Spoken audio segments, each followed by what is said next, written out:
to Professor Doug Gollin, Professor of Development Economics at Oxford, who's written a shed load about agricultural technology and structural transformation. And apart from being an academic, Doug is a big mover in the CGIR, the Consultative Group on International Agricultural Research. And for his pains, he is the chair of the committee that deals with impact assessment. Yes, thank you very much. And I don't think the CGIR would see me as a big mover in the system, but I carry that burden. So if you wanted a discussant to be provocative and to disagree with the other speakers, you probably picked the wrong person. I'm dealing with colleagues and friends and actually people whose work I read, and so you're not going to get anything wildly provocative here. But let me pick up on a few themes that I think come through all of the three talks, and I'll try to add a couple of things of my own. The challenge is to kind of make this up on the fly when you don't really know what people are going to say. So I want to touch on a couple of themes that have been mentioned and I want to agree with the panelists on a few things and reinforce comments that have been made. On the first one, on the availability of agricultural technology, which I think Chris led off with, that where technologies have been developed and are good, they've been taken up. I'd just like to add, beyond the examples that you mentioned, it's really striking that in much of sub-Saharan Africa, people are growing crops that aren't indigenous to the continent. So the history, it's not just cocoa and potatoes in Malawi, it's maize everywhere, cassava everywhere, right? So historically, there's been no reluctance of farmers to take up new varieties and new technologies and new species altogether. If you think there's a problem now with constraints to adoption, you have to wonder why that wasn't such an issue when maize was making its way across the continent over a period of a few hundred years, or really even you see enormous shifts in the part of the world you work in northern Ghana. The spread of maize, the displacement of upland rice and sorghum and millet by maize over the last 20 or 30 years has been dramatic. Same thing elsewhere. So I think it does make me think a little bit about moving away from constraints to technology adoption to thinking about whether we're delivering the right technologies. And that's certainly something that in the work that I'm doing with SPIA, the Impact Assessment Group for the CGIAR, it's one of the things we're looking at. I think Ruth raised issues around institutions, the role of states and communities at all levels, and I think these are profound issues. The property rights issues that she kind of glossed over, but Chris came back to, I think, are also things that we want to keep on the table very much.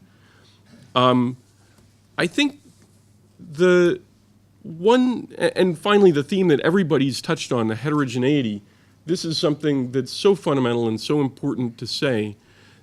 Agriculture is, I guess of all the sectors in economies, agriculture is the one that's most intrinsically spatial.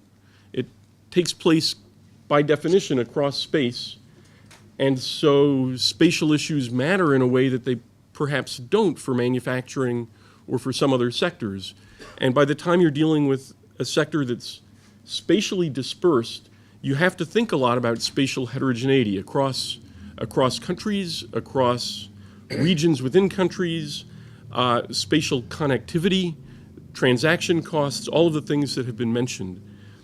And I guess that leads me to one other point, which is we're talking as though the main driving forces raising productivity in African agriculture, everybody's been talking about things that happen within the sector itself. I'll put on my macroeconomist hat for a second. And so I think we also need to be open to the ways in which the agriculture sector is linked to other sectors within countries and globally. And we need to think about these connections, about the changes outside of the agricultural sector that may in fact have at least as much influence in driving productivity growth as the changes that take place from crop varieties or from irrigation systems or from rural institutions. And in some cases, this is simply the availability and development of non-agricultural sectors within countries. and the opportunities for people to find productive work outside of agriculture, that may in many cases be at least as powerful a driving force for agricultural productivity growth, pulling people out, as the things that we can do to push productivity growth within agriculture. Having said that, come back, I'll hide behind heterogeneity. That's going to depend enormously on what country you're talking about, what part of the country you're talking about. It's not going to be the same, and I think this goes to Agnes's comments, it's not going to be the same in the more marginal environments where people are really moving into subsistence, but maybe in these dynamic areas that are better connected to cities, we might be thinking about different sorts of forces that pull people out of agriculture.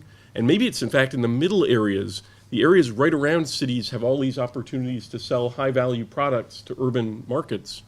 Maybe there's some place in the middle in connectivity terms where the non-farm opportunities are going to be really critical. I'm not sure, but there's going to be enormous variation across countries and within countries in the extent to which the non-agricultural sector creates the force that's driving productivity growth. What else? I'm probably running out of time. No.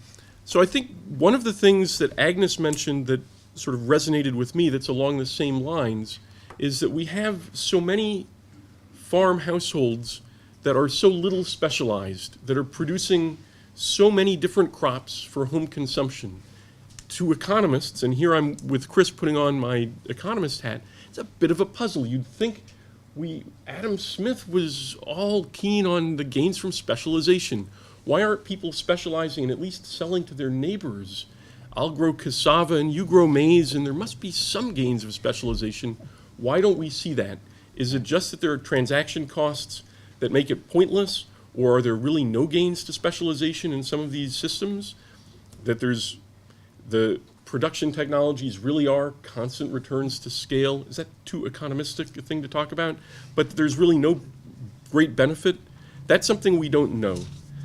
Another thing, I guess in this audience, I'll wrap up by saying that, this is preaching to the choir, but I think there's a point to be made here about the importance of research.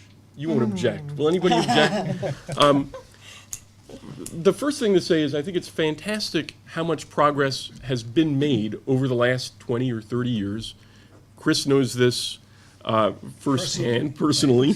But how much we've learned about African agriculture from research done across a range of disciplines over the last couple of decades. And the filling in the gaps in terms of knowledge has been fantastic. We have data that's available now that was never available previously. We've become aware of the nuance, and I think the point that we shouldn't be looking for panaceas, at least in the academic world, I think there's much more awareness of the nuance and much less of a search for a single magic answer. I'm not sure that always penetrates the donor communities, and I'm not sure that always penetrates the practitioners' communities to the same degree. Actually, I think the practitioners know it better than the academics, but the practitioners, when they're writing grants, sometimes are forced to adopt the donor's point of view here. But I think I'm struck with how much evidence we still lack on some really central issues related to the take-up of agricultural technology, changes in agricultural productivity. There are still huge problems with measuring levels and changes in productivity. We struggle to do this. Difficulty of identifying technologies in farmers' fields.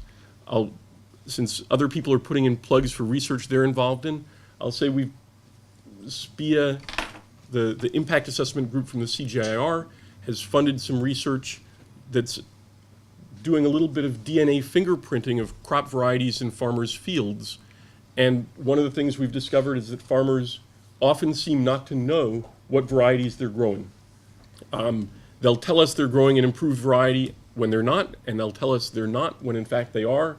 And it looks as though about half of farmers are misidentifying even that kind of basic information about whether they have improved technologies. That's very preliminary from a couple of spot studies, so don't generalize that. But I think there's some big question marks still about what we know about what technologies are being used and how productive those technologies are. Raises lots of questions about when we find very low returns, whether the reason for that is that farmers aren't in fact using the technologies that they think they're using. Parsimonious explanation. And so I think there's just an enormous amount of research still to be done.